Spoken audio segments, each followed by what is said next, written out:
Hello viewers, আসসালামু আলাইকুম। সবাই কেমন আছেন? আলহামদুলিল্লাহ।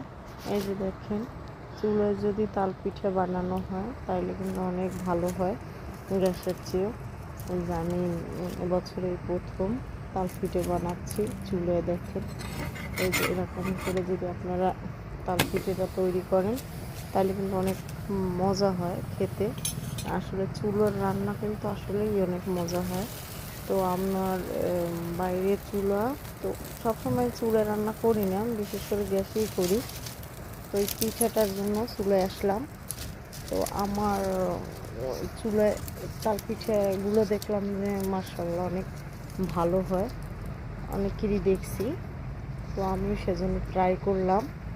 তো ট্রাই করার পরে দেখলাম যে না, আসলে তাল পিঠাটা আসলে অনেক মজার হয়েছে, খেতেও সুস্বাদু লাগে অনেক। এই দেখেন আমার পিঠেগুলো অনেক সুন্দর হয়েছে।